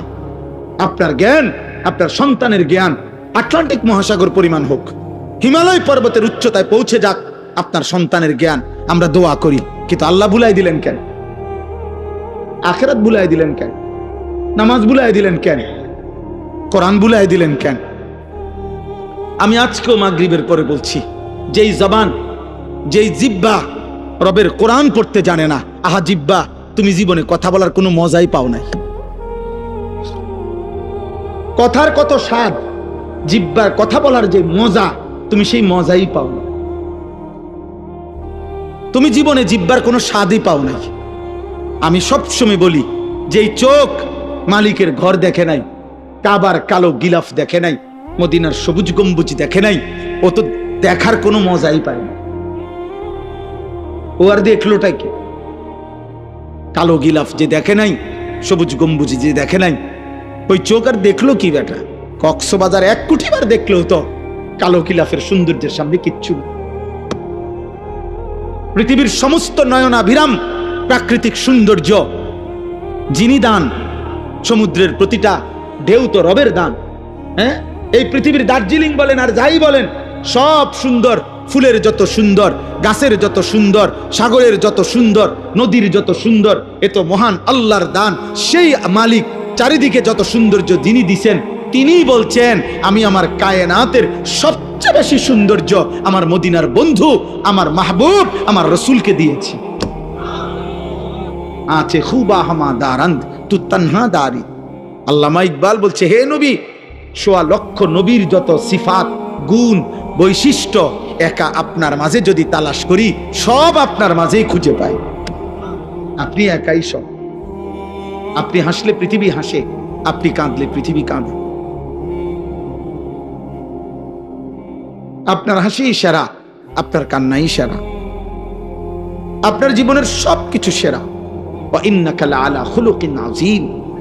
আমরা তাফসীরে পড়ছি, এই পৃথিবীর যত উত্তম গুণ আছে, চরিত্রের যত উত্তম গুণ, ধৈর্য, সাহসিকতা, বীরত্ব, আল্লাহ ভীরু, পরোপকার, মানবতা, যা বলেন, মানুষের চারিত্রিক সৌন্দর্য গুণ বলতে মানুষ যা কল্পনা করে, এরকম প্রত্যেকটি চারিত্রিক গুণকে যদি বলা হয়, হে হে গুণ, তোমার গুণটা সবচেয়ে সুন্দর, শ্রেষ্ঠ, পূর্ণাঙ্গ, সর্বোচ্চ কেমন হওয়া উচিত, এটার একটা আকৃতি, একটা মানুষের আকৃতি ধরে দেখাও যে ধৈর্যের সর্বোচ্চ কেমন হওয়া উচিত, সাহসিকতার সর্বোচ্চ কেমন হওয়া উচিত, একটা আকৃতি ধরে দেখাও তো। যদি এরকম প্রতিটি গুণকে বলা হয় তোমার শ্রেষ্ঠ সৌন্দর্যটা, শ্রেষ্ঠ রূপটা তুমি একটু আকৃতি ধরে দেখাও, তাফসিরে লিখছে খোদার কসম প্রতিবার প্রতিটি উত্তম চরিত্রের মধ্যে যার চেহারা ভেসে উঠবে তিনি মুহাম্মদ সাল্লাল্লাহু আলাইহি ওয়াসাল্লাম। ধৈর্যে যিনি সেরা তিনি মুহাম্মদ, বীরত্বে যিনি সেরা তিনি মুহাম্মদ, সাহসিকতায় যিনি সেরা তিনি মুহাম্মদ, মানবতায় যিনি সেরা তিনি মুহাম্মদ, পরোপকারে যিনি সেরা তিনি মুহাম্মদ, রাতের অন্ধকারে যার চরিত্র পবিত্র তিনি মুহাম্মদ, দিনের আলোয় যার চরিত্র পবিত্র তিনি মুহাম্মদ, লেনদেনে যিনি পবিত্র তিনি মুহাম্মদ, সব গুণে সর্বশ্রেষ্ঠ তিনি মুহাম্মদ সাল্লাল্লাহু আলাইহি ওয়াসাল্লাম। কারে ছেড়ে দিলা বাপ? কোন বেঈমানের চুল রাখলা? এই মুসলমানের বাচ্চা, কোন বেঈমানের চুল? একটা ছেলে বেটা হলে এখন তারা বেটা, এখন বড়। যে সমস্ত মুশরিকের মতে যে ডান দিকে বড়, বাম দিকে বড়, সামনে বড়, একটা চুলের সনদ বলো যে পৃথিবীতে প্রথমে এই চুলটা কে রাখছে, এরপরে এটা কেমনে কেমনে এই সাবের বাজার পর্যন্ত আইছে, কেমনে নিশ্চিন্তপুর আইলো, কেমনে ক্যান্টনমেন্ট আইলো, কেমনে এটা সনদ বলো। আমরা বলতে পারবো, পাঞ্জাবির সনদ বলতে পারবো আমরা, টুপির সনদ বলতে পারবো আমরা, দাড়ির সনদ বলতে পারবো আমরা, চুলের সনদ বলতে পারবো আমরা, লুঙ্গির সনদ বলতে পারবো আমরা। পিছন থেকে বললে শেষ পর্যন্ত পৌঁছবে। লুঙ্গি নবী মুহাম্মদ সাল্লাল্লাহু আলাইহি ওয়াসাল্লাম পরিধান করতেন। মাথা মোবারক সর্বদা নবী সাল্লাল্লাহু আলাইহি সাল্লাম টুপির মতো কোন গোলাকার জিনিস দিয়ে তিনি ঢেকে রাখতেন। নবী সাল্লাল্লাহু আলাইহি সাল্লাম মৃত্যু পর্যন্ত দাড়ি রাখছেন। নবী সাল্লাল্লাহু আলাইহি সাল্লাম মৃত্যু পর্যন্ত কামিজ পাঞ্জাবি পরিধান করেছেন। নবী সাল্লাল্লাহু আলাইহি ওয়াসাল্লাম গেঞ্জি পরিধান করতেন। নবী সাল্লাল্লাহু আলাইহি সাল্লাম মিসওয়াক করতেন। নবী সাল্লাল্লাহু আলাইহি সাল্লাম মোস ছোট করতেন। আমারটার রেফারেন্স আমি বললাম, তোমারটার সনদ তুমি বলেন। সনদ বুঝেন? সনদ মানে পিছনের সূত্র বলেন আর কি। দাড়ি কাটুন না একজন কন, আমনে সনদ কন। পৃথিবীতে প্রথম দাড়ি কাটছে কে? এরপরে এটা ডিজাইন হিসাবে ঘোষণা দিল কে? এরপরে এটা হ্যান্ডসাম হিসাবে ঘোষণা দিল কে? 1900 কত সালে এটা সিদ্ধান্ত হইল যে ইহা হ্যান্ডসাম? হ্যাঁ না, এটা বলেন বলেন, আমরা একটু উপকার হইলে হইলে বিষয়টা বুঝলাম আর কি। বলেন বলেন যে কোথায়, জাতিসংঘের কোন অধিবেশনের সিদ্ধান্ত হয়েছে এটা? অক্সফোর্ডের কোন গবেষণার মধ্যে এটা প্রমাণিত হয়েছে? হার্ভার্ড ইউনিভার্সিটির কোন গবেষণাতে এটা প্রমাণিত হয়েছে? পৃথিবীর কোন গবেষণাগারে, কোন ল্যাবে এটা প্রমাণিত হয়েছে? চিকিৎসা বিজ্ঞানের কোন ডাক্তারের মাধ্যমে এটা প্রমাণিত হয়েছে? হ্যাঁ নাই, ধোকা। কি ধোকা? ধোকা ধোকা, ধো ওকার ধো, ক আকার কা, আর উফে একটা ছোট্ট চন্দ্রবিন্দু। এই ছোট করে একটা কি দিতই বাবা? চন্দ্রবিন্দু। ধোকা। ধোকা। ওমাল হায়াতুদ দুনিয়া ইল্লা মাতাউল গুরুর।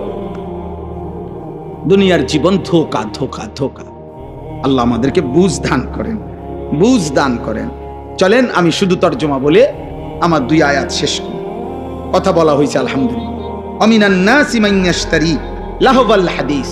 আল্লাহ বলে মানুষদের মধ্য থেকে যে সকল নাফরমান যাবতীয় অনর্থক, অসার, অবান্তর, অপ্রয়োজনীয়, গুনাহ মিশ্রিত কথাবার্তা সংগ্রহ করে, লিউদিল্লা আন সাবিলিল্লাহ, আল্লাহর পথ থেকে মানুষকে পথভ্রষ্ট করার জন্যে, বিগাইরি ইলমিন, মূর্খতাবশত, মনে মনে ভাবে জ্ঞানী, আসলে মূর্খ। আল্লাহ বলেন ওয়াত্তাখিজাহা হুজুয়া, মানে কোরআনের বিপরীতে যা সংগ্রহ করে, ইসলামের বিপরীতে যা সংগ্রহ করে কোরআনকে বিদ্রুপ করে, ইসলামকে বিদ্রুপ করে, আমার শরীয়তকে বিদ্রুপ করে। আল্লাহ বলেন আমি ওয়াদা দিলাম উলাইকা লাহুম আযাবুম মুহিন, আমি তাদের জন্য লজ্জাকর, অপমানকর আযাব নির্ধারণ করেছি। দোস্ত, এজন্য কোরআনে আছে আখিরাতে আল্লাহ মানুষকে শাস্তি দিবেন, শুধু শাস্তি নয়, প্রথমে অপমান করবেন, বেইজ্জতি করবেন, এরপরে শাস্তি দিবেন। প্রথমে হাসরবাসীকে ফেরেশতার মাধ্যমে শুনাবেন, ফেরেশতারে বলবেন ও সবাইরে শুনাও এই বাটফারের গুনাডি কিতা কিতা কও, বলো। তো ফেরেশতারা বলবে, সম্মানিত হাসরবাসীগণ আপনারা শুনেন, 1 নম্বরে উনি আছিলেন সিটার, 2 নম্বরে উনি সুদখোর, 3 নম্বরে ওজনে কম দিত। এরকম একটা একটা পাপ, আমার হলে আমার, আপনার হলে আপনার। আল্লাহ আমারও মাফ করেন, আপনারও মাফ করেন। আযাবুম মুহিন, মুহিন মানে ইহানাত, অপমানকর শাস্তি আল্লাহ বলছেন। আচ্ছা, এরপরের আয়াত কি? আমি এটার আরেকটু ব্যাখ্যা এই 5 মিনিট বললে হবে। ওয়া ইযা তুতলা আলাইহি আয়াতুনা, আল্লাহ বলেন, দেখেন আল্লাহ বলেন অপ্রয়োজনীয়, অসার, অবান্তর, গুনাহ মিশ্রিত কথাবার্তা যে সংগ্রহ করে, যে এর মধ্যে পড়ে থাকে, এর মধ্যে ব্যস্ত থাকে, খুদার কসম বাপ, প্রিয় ভাই, প্রিয় নওজওয়ান, শোনো তোমার মালিক কি বলে। আল্লাহ বলেন এতে করে তার মানসিকতা তখন কি হয়, ধীরে ধীরে এই লোকটা এমন নাফরমান হয় যে যখন তো আমার কোরআন তার সামনে বলা হয়, পেশ করা হয়, পড়া হয়, তেলাওয়াত হয়, ওয়াল্লাহ মুস্তাকবিরান, সে অহংকার করে আমার কোরআন থেকে মুখ ফিরায় না। কাআন লাম ইয়াসমাআহা কাআন্না ফি উযুনাইহি ওয়াকরা। কেন চেহারা ফিরাই নিল? আল্লাহ বলেন সে 2টা বাপ দেখাইতে চায়। এক, হয়তো একটা বাপ দেখাইছে এরকম যে শুনে নাই, যাতে হুজুরে বুঝে আরে উনি মনে শুনে নাই, ও আবার কোন এই একটা বাপ। আরেকটা হলো কাআন্না ফি উযুনাইহি ওয়াকরা, সে এমন একটা ভাব দেখাইতেছে সে কানেই শুনে না, কানেই শুনে না। আবার যদি ডাক দে, মানে এমন একটা চেহারা, আসমান থেকে পড়ছে, আসমান থেকে পড়ছে। আল্লাহ বলেন এমন অহংকারী আমার কোরআন এমন একটা ভাব লইলা যেন শুনোও নাই, আমার কোরআনের ব্যাপারে এমন একটা ভাব নিলা যেন তোমার কানে বধির, ওয়াকরা মানে বধির, কানে শুনে না আর কি।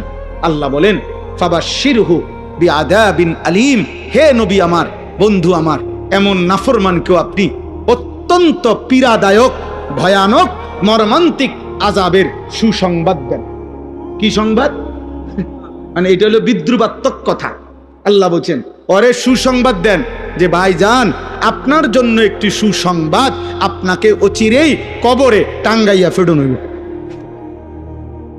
আপনি রেডি থাকেন। এক একটা বাড়িতে আপনি 7 তবক জমিনের নিচে ডাইবা যাবেন। এবার আসেন 5 মিনিটে শেষ কথাটা হলো ওই একটা শব্দ শুধু বলার জন্য আমি এখানে পড়ছি, লাহবাল হাদিস। এখানে একটা শব্দ আছে, আল্লাহ বলছেন আমার পথ থেকে সরাবার জন্য যারা লাহবাল হাদিস, অসার, অবান্তর, অপ্রয়োজনীয়, গুনাহ মিশ্রিত কথা সংগ্রহ করে, বুঝেন নাই কথাটা, তাদের জীবনে আনে, তো তাদের জন্য আল্লাহ বলছে আযাব। এই অসার, অবান্তর, অপ্রয়োজনীয়, গুনাহ মিশ্রিত কথার প্রথম কোনটা? সমস্ত তাফসীরের মধ্যে আছে, এই আরবি এই কিতাব, এই কিতাবের মধ্যে স্পষ্ট আছে।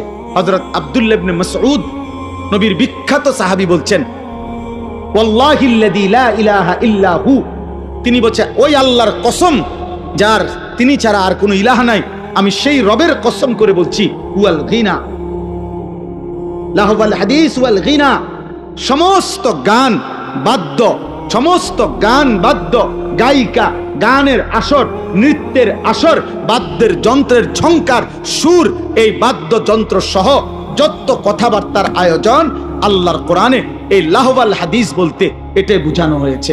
হযরত আব্দুল্লাহ ইবনে মাসউদ সেটা কসম করে বলছে। অতএব প্রিয় বাপ, কোরআনুল কারীমে আল্লাহ বলছেন কোরআনের বিপরীতে গান, গায়িকা, নর্তকী, গানের আসর, বাদ্যযন্ত্রের ঝংকার যে তার জীবনে সংগ্রহ করে, যে তার জীবনে গ্রহণ করে, সে আল্লাহ বলেন আমি তাকে অপমানকর, লজ্জাজনক আযাব দেব, পরে আমি আযাব দেব। আপনি ইনসাফের সাথে বলেন, আমার কথায় রাগ করেন না, আমি এমন প্রতিবার কোনো দাওয়াত নিতে চাই না, উনি আমার বেশি পরিচিত বিজ্ঞা মাহফুজ ভাই, এই জন্য আইসি, নাহলে এমনি ডেইলি প্রতি বছর দাওয়াত দিতে হইব এমন কোনো জরুরত নাই আমার। তো কাজেই আমি মানা করে দিলে মুনাজাতের পরে মানা করে দিয়েন যে এরকম শক্ত হুজুর আর আনবেন না, ভালো হুজুর আনবেন না। তাইলে এই জন্য বলছি, আমার এই কথাটা শুধু শোনেন, ইনসাফের কথা বলেন। যুবক ভাই, আপনারা যারা প্রতিনিয়ত দোস্ত মোবাইলের মধ্যে নারী ছবি, নাচ, নারীর ঝুমকার, নারীর বাদ্যযন্ত্র, গান সহ যেভাবে তোমরা ব্যস্ত আছো ভাইয়া, আগামীর পৃথিবী, আগামীর হায়াত, আগামীর সময়টা কি হবে? 2 নাম্বার হলো, আপনারা যাদের ঘরে প্রতিনিয়ত টেলিভিশন চলে, আপনাদের ঘরের এই নাটক সিনেমায় কোনো গায়িকা, কোনো নায়িকা, কোনো বাদ্যযন্ত্র কি বাজে না? কথা বলেন, এটা কি আপনি সংগ্রহ করেন নাই? এই ডিশের বিল আপনি দেন না? এই বিদ্যুৎ বিল কি আপনি দেন না?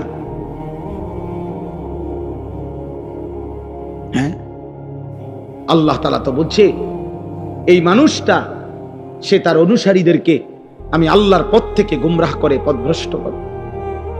তাহলে গানের আর বাদ্যের আওয়াজে আপনার বিবি বাচ্চার আল্লাহর দিকে ফিরে না আল্লাহর পথ থেকে দূরে সরে? তা আপনি কি করছেন? আপনি মুসলমান না? আপনার আখিরাত নাই? আপনি মরতেন না? আপনার এলাকায় আর কেউ মরে না? আপনি কারো জানাজা পড়েন নাই? আপনি কোনো লাশ দেখেন নাই? আপনি কোনো কবরের কান্না শোনেন নাই?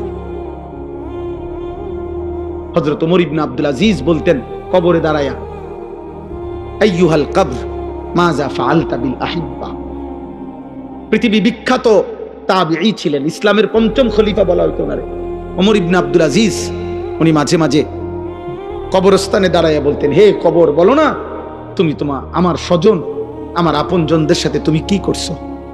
এই কবর, আমার চাচারে তোমার কাছে রাইখা গেছিলাম, আমার দাদা, আমার বাবা, আমার চাচাতো ভাই, আমার কত স্বজন তুমি কবরে রাইখা গেছে, বলো না? আইনাল আসদিকা, আমার বন্ধুরা কই, এখন কি অবস্থায় আছে, আমার স্বজনরা কেমন আছে?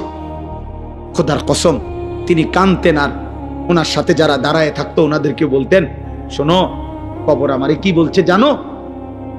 তো তারা বলতো, বলেন কি বলছে? ওমর ইবনে আব্দুল আজিজ বলতো, আল্লাহর কসম, কবর আমাকে বলতেছে, ওমর ইবনে আব্দুল আজিজ, তোমার প্রতিটা স্বজনের শরীরের প্রতিটা চোখ, নাক, কান, অঙ্গ প্রত্যঙ্গ আমি টুকরা টুকরা করে ছিন্ন ভিন্ন করে মাটির সাথে মিশায় দিছি। আমার মাটি আমি আমার সাথে মিলাই দিছি। মানুষ কিসের তৈরি? এজন্য কবর বলে, আমার মাটি আমি আমার সাথে কি করে লাইছি? মিশায় দিছি, মিশায় দিছি। অতএব দোস্ত আমার, আল্লাহ তাআলা বলছেন এখানে যে আমি তাকে কিন্তু কঠিন আযাব দেব। 2 বার বলছে, আমার কোরআন থেকে উল্টা করে দিলা। একবার বলছে আযাবুম মুহিন, লজ্জাজনক আযাব। আরেকবার বলছে বি আযাবিন আলিম, যন্ত্রণাদায়ক আযাব। এরপরে শুনেন, কোরআনুল কারীমের মধ্যে আছে, আফা মিন হাযাল হাদিসে তা'জাবুন ওয়া তাদহাকুনা ওয়া লা তাবকুন ওয়া আনতুম সামিদুন। আল্লাহ বলে, এই নাফরমান, আমার বন্ধু মদিনার মুহাম্মদ সাল্লাল্লাহু আলাইহি সাল্লাম, তিনি কোরআন পড়ে আর তোমরা গান আর বাদ্য নিয়ে হাসাহাসি করো। ঠিক আছে, আমি দেখব। এটা দ্বিতীয় আয়াত। 3, ইবলিস শয়তান। কোরআনুল কারীমের বনি ইসরাইল সূরাতে আছে, ইবলিস শয়তান যেদিন আল্লাহর দরবার থেকে বিতাড়িত হয়ে গেছে, আল্লাহ তাকে দুনিয়ায় পাঠিয়ে দিছে, তাড়ায়ে দিছে আদম আলাইহিস সালামকে সেজদা না করার অপরাধে। সেদিন কোরআনে আছে, ইবলিস আল্লাহকে বলছিল, আপনি আমারে কিয়ামত পর্যন্ত হায়াত দেন, দিলে আদমের সমস্ত সন্তান আমি পথভ্রষ্ট করে দেব, আপনার কাছে আমি শুধু ইসরাফিলের ফু পর্যন্ত হায়াত চাই। আল্লাহ বলছে, যা দিলাম। এরপরে বলছে, হে ইবলিস, তুমি তোমার দল বল, সৈন্য সামন্ত, মানে যা আছে সব নিয়া, এবং তোমার সুর, তোমার কণ্ঠ, তোমার আওয়াজ দিয়া তুমি যত পারো আমার বান্দাকে তোমার অনুসারী করে নিও। ওয়াস্তাফজিজ মানিস্তাতা'তা মিনহুম বিসাউতিকা, তোমার আওয়াজ দিয়ে, তোমার শব্দ দিয়ে তুমি যতজন পারো আমার বান্দাকে নিয়ে নিও তোমার দলে। শুধু আমার যে বান্দা তোমার দলে যাবে, ওরে শুধু একটা কথা শুধু বলবা, আমি তোমারে আর তোমার অনুসারীদেরকে দিয়ে জাহান্নাম পূর্ণ করব। শুধু এই কথাটা করব, শুধু এই কথাটা বইলা। এখানে স্পষ্ট আছে, ক্বালা মুজাহিদ সাউতুশ শাইতান হুয়াল গুল। আল্লাহ যে বলছে শয়তান তুই তোর সুর, তোর আওয়াজ দিয়ে আমার বান্দাদেরকে গোমরা করিস, তো এই শয়তানের আওয়াজ কি? গান। বলে না গান, গান, গান, বাদ্য, বাদ্য।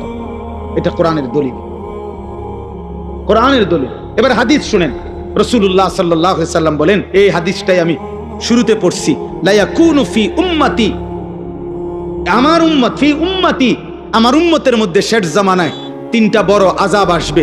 এক, খাসফুন, মাটি সহ ওদেরকে ধসাইয়া দেওয়া হবে। দুই, কাসফুন, পাথরের বৃষ্টি বর্ষণ হবে। তিন, মাসখুন, চেহারা বিকৃত করে দেওয়া হবে। সাহাবারা জিজ্ঞেস করছে, কিলা ইয়া রাসূলুল্লাহ মাতা, হে নবী কখন সেটা হবে? আল্লাহর নবী বলছেন, তিরমিজি শরীফের হাদিস, এটা আরব দেশীয় কিতাব, আরব দেশীয়। আল্লাহর নবী সাল্লাল্লাহু আলাইহি ওয়াসাল্লাম বলেন, ইজা যাহারাতিল কাইনাত, যখন গায়িকা বেড়ে যাবে, ওয়াল মাআজিফ, বাদ্যযন্ত্র বেড়ে যাবে, ওয়াস্তাহাল্লাতিল খামরা, পানির মতো হালাল মনে করে মানুষ নেশা আর মদ খাইতে থাকবে। এ মনে রাখবেন, একটা খতিয়ানের মধ্যে তিনটা দাগ আছে, এক খতিয়ানের তিন দাগ। এই তিন দাগ হলো নারী, মানে জিনা, ব্যভিচার, মদ, মদ জুয়া আর গান বাজনা। যেখানে গান সেখানে নারী, সেখানে নেশা। এটা এক খতিয়ানে তিন দাগ, খতিয়ানে একটা। এই তিন জিনিস একসাথে, যেখানে নেশার আয়োজন সেখানে নারীর আয়োজন, সেখানে গান, যেখানে গানের আয়োজন সেখানে নারীও আছে, নেশাও আছে। যেখানে নারী আছে, জিনা ব্যভিচারের ব্যবস্থা, সেখানে নেশাও আছে, গানও আছে।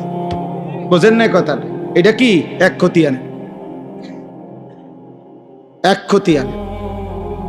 অতএব স্পষ্ট ভাবে চেহারা বিকৃত হয়ে যাবে। মুসলমানের সন্তান ভাইয়া, ইনসাফ থাকলে কোন ভদ্র, পুত পবিত্র, ইমানদার কিশোর যুবক যে 5 ওয়াক্ত নামাজ পড়ে, তোমার এলাকার যদি এমন কেউ থাকে, তো তোমরা যারা নামাজ পড়ো না, নারী ছবি, মোবাইলের অস্থির দৃশ্য রাতভর দিনভর দেখো, আল্লাহর কসম বিবেক থাকলে দুজনের চেহারা একসাথে মিলাইয়া নিও, তো দেখবা তোমার চেহারার সুরত কি।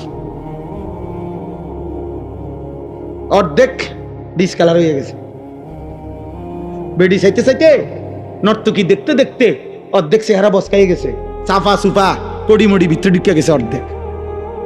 জি জি জি, আমরা জানি, আমরা জানি, চুল দিয়া চেহারা ঢাকা যায় না, চুল আরো লম্বা করলো চেহারা ঢাকবে না। এই জন্য তো তোমার ইবলিসে আগেই বলে দিছে, দুষ্ট শয়তানের অনুসারীরা, যে তোমারে কাম দিলাম, এমন করবা, চুল ফিরাইবা। আচ্ছা, আমার একবারে বেশি চিন্তা লাগে এটা, এই যে বেশি রাইতে হয়ে গেছে, এরপর আপনাদের একটা কথা জিগাই আর আমরা অপসরা সিজন আমরা একটা জিগাই। আচ্ছা বলেন, যে এইখানে বৈশা যদি একটা লোক এইখানে দাঁড়াইয়া নিজের এই হাতটাকে এমন করে,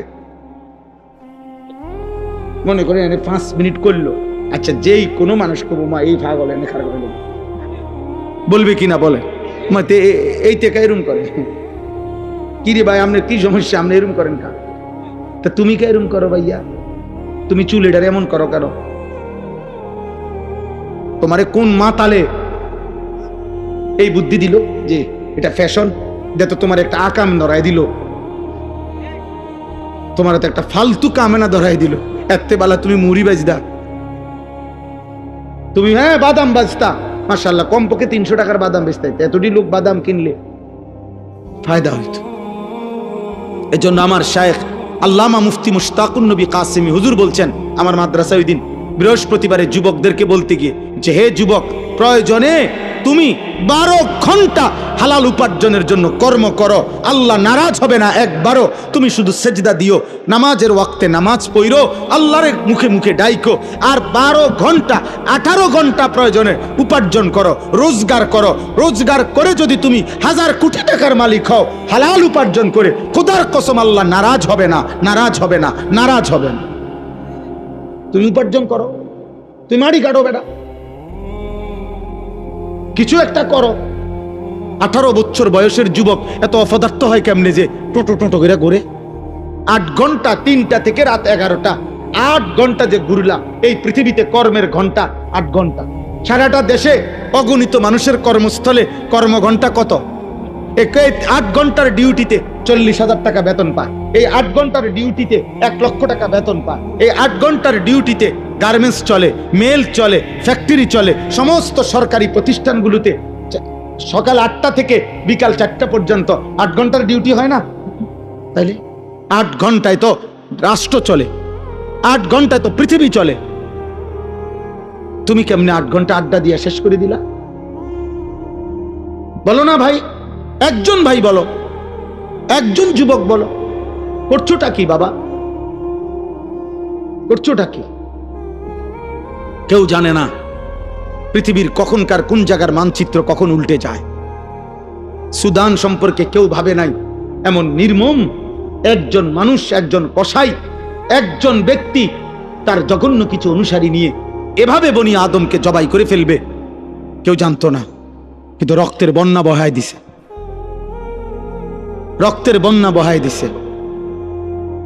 অতএব দোস্ত, তোমার আমার বাবা বিদেশ অথবা উপার্জন করে, অতএব আজীবন মৃত্যু পর্যন্ত আমাদের জীবনের কোনো অসুবিধা হবে না, এই নিরাপত্তা কে দিল বাপ?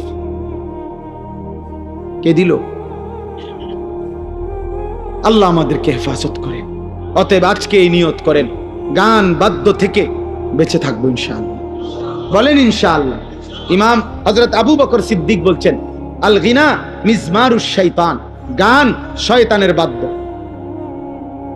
এরপরে হযরত ওসমান বলছেন, লা ইয়াজতামিউ কলবুন ফীহিল কুরআন ওয়াল গিনা, এক অন্তরে কোরআন এবং গান একসাথে হতে পারে না।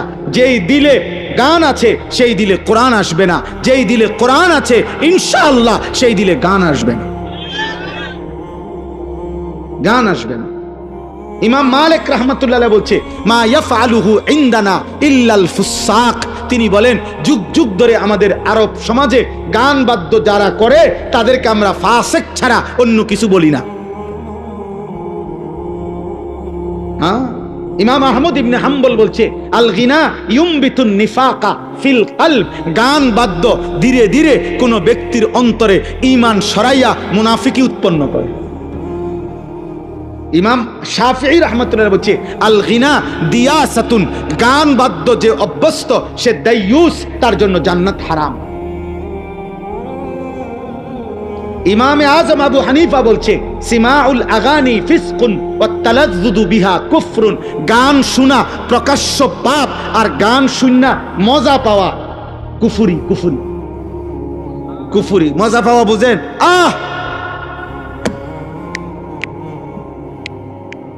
এরকম বুঝেন না? তাল মারে, আপনি ডোলে এটার বাড়ি মারে, এরপরে ঠ্যাঙ্গেরে আপনার বাড়ি মারে, লরে সরে, কি খবর শৈলরে না? মজা পাইতে আছেন দোস্ত? কি কইল রে? কি কইছে না ভাইয়া? ইমান নিছে, এই মাত্র আপনার ইমান ট্রান্সফার হইয়া চলে গেছে, চলে গেছে।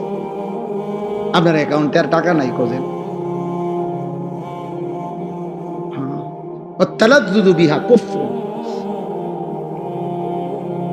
আল্লাহ মাফ করে দেন। সর্বশেষ কথা হলো, গান বাদ্যের এই অশ্লীলতা থেকে, এই হারাম থেকে বাঁচবো কিভাবে? 3 জিনিসের মাধ্যমে। 1, বেশি বেশি দোয়া করা, মাওলা আপনি আমারে এই হারাম গান বাদ্যের এই স্বভাব থেকে ফিরায় দেন। 2, কোরআনুল কারীমের মধ্যে ডুবে থাকা। কমপক্ষে এতটুকু করো যুবক ভাই, বাবা যদি কোরআন আপাতত পড়তেও না পারেন, শিখতে চেষ্টা করেন, আর না হয়তো কমপক্ষে চেষ্টা করেন একদিকে শিখতে, আর আরেক দিকে প্রতিনিয়ত কোরআনুল কারীমের তিলাওয়াতের মধ্যে ডুবে যান। কোরআন শুনেন, কোরআন তিলাওয়াত শুনেন, কষ্ট হইলেও শুনেন, বারবার শুনেন। মনে করেন প্রথম অশান্তি লাগতে আছে, পেরেশানি লাগতে আছে, বারবার মন চাইতেছে গান বাদ্য নাটক সিনেমা শুনতে, না, কোরআন শুনেন, আবার শুনেন, আবার শুনেন, ওষুধের মতো শুনেন। আমারে একটা হোমিও ডাক্তারে গ্যাস্ট্রিকের একটা ওষুধ দিছে, এটা এমন তিতা, আমি মানে সব বন্ধ করে আপনি খাইয়া লাগবে, এটা বেশি তিতা, সিরা ফিরা এ কদ্দুর খাইতে মানে আমার একটা মানে শোল্ডার মধ্যে কাঁপ দিয়ে ওঠে এটা খাইতে বলি। কিন্তু উনি দেখছি যে উপকার আছে, খুব উপকার হয়েছে, ফায়দা পাইছি। খুব তিতা, বেশি তিতা এটা, তাহলে মনে করেন তিতার মতোই আপনি কিছুদিন চেষ্টা করেন, ইনশাআল্লাহ অচিরেই ধারাবাহিক যুবক ভাই, আল্লাহর কোরআন শুনতে শুনতে, কোরআন শুনতে শুনতে, কোরআন শুনতে শুনতে রব তোমার কলিজার মধ্যে কোরআন বসায় দিবে ইনশাআল্লাহ। 3 নাম্বার হলো মৌতের ফিকির। মৌতের ফিকির এখানে স্পষ্ট লিখছে, এটা আরবি কিতাব, আল্লামা ইমাম ইবনুল কাইয়িম রাহমাতুল্লাহ উদাহরণ দিছে, অনেক লম্বা, আমি আর পড়তেছি না। অনেকগুলো ঘটনা লিখছে পূর্ববর্তী জামানায়, কসম খোদার এখানে আছে, পূর্ববর্তী জামানায় এমন অনেক ব্যক্তির জীবন এমন গেছে, আহা, যে মৃত্যুর সময়, এখানে ডাইরেক্ট আছে কাসেম ভাই লিখছে, যে মৃত্যুর সময় ওই ব্যক্তি যে নিয়মিত গান শুনতো তাকে বলা হয়েছে কুল লা ইলাহা ইল্লাল্লাহ, তুমি লা ইলাহা ইল্লাল্লাহ পড়ো, ওয়ালাকিন ইউরাদ্দিদু আবিয়াতাম মিনাল আগানি, কিন্তু সে বারবার যতবার বলে তাকে কালেমা পড়ো, সে ততবার গানের বাক্য দোহরায়। হাত্তা মাতা বিলা কওলি লা ইলাহা ইল্লাল্লাহ, এমন কি ওই নাফরমান উনি লিখছেন লা ইলাহা ইল্লাল্লাহ বলা ব্যতীতই তার মৃত্যু হয়ে গেল। এজন্য গান বাদ দে, এ টুং টুং টুং টুং সুর ঝংকার, নারীর নৃত্য গায়িকার আসর। প্রিয় ভাই, প্রিয় বাপ, রাত গভীরে অনেক কষ্ট দিলাম, লম্বা বয়ান হয়ে গেছে, আপনাদেরকেও কষ্ট দিছি। এতটা সময় তো আমার মাহফুজ ভাইয়েরও ইচ্ছা ছিল না, কিন্তু আমি এটা অনুরোধ করছি, প্রত্যেকে নিজ নিজ জীবন থেকে এই বদভ্যাস ছেড়ে দেন ইনশাআল্লাহ। আল্লাহ আপনাদেরকে তৌফিক দেন, কবুল করেন। আগামী 20 তারিখ 20 নভেম্বর, কি বার? বৃহস্পতিবার ইনশাআল্লাহ আমাদের এখানে সাহেবের বাজার, আপনার ইউনিয়ন পরিষদের পাশে, আপনারা জানেন আলহামদুলিল্লাহ ময়নামতি দারুল আহকাম মহিলা মাদ্রাসা, ওইটাও আলহামদুলিল্লাহ প্রাচীন এবং আমাদের এই অঞ্চলের মেয়েদের জন্য সবচেয়ে বড় মাদ্রাসা, এবং দাওরায়ে হাদিস মহিলা মাদ্রাসা, ওই মাদ্রাসার বার্ষিক মাহফিল 20 নভেম্বর। আপনাদের দাওয়াত, আমারও দাওয়াত, আমারও দাওয়াত। সর্বশেষ 1টা মিনিট আমি এখনই দোয়া করছি, আর যাইয়েন না, 1 মিনিট আমি একটা ছোট্ট অনুরোধ করি। আলহামদুলিল্লাহ মাদ্রাসা, আমাদের প্রিয় ভাই মাওলানা মাহফুজ ভাই, আমরা শুরুর থেকে এই মাদ্রাসায় আসছি, মুসলমানের ইমানদার কন্যাদেরকে দিন শিখাচ্ছে। আপনাদের প্রত্যেকের কাছে আমার শায়েখ আল্লামা মুফতি মুশতাকুন নবী সাহেব আমার একটা ওসিয়ত করছে সব সময়, যে মাওলানা যখনই ভালো কাজ দেখবেন, যেখানেই নেক কাজের কোনো আয়োজন দেখবেন, কিছু না কিছু দিয়ে আপনিও শরীক থাকবেন। হুজুর এটা সব সময় বলতেন, বলে আমারে অনেক বলছে, যেখানেই ভালো কাজ দেখবেন, নেক কাজ, ওইখানে যদি আপনি একটু দিয়া অংশগ্রহণ করেন, হতে পারে আর কোনোদিন আপনার নামও কেউ জানলো না, কিন্তু হাসরের ময়দানে এরকম বহু জায়গার নেকি একসাথে দেখে আপনি খুশিতে আনন্দে আত্মহারা হয়ে যান।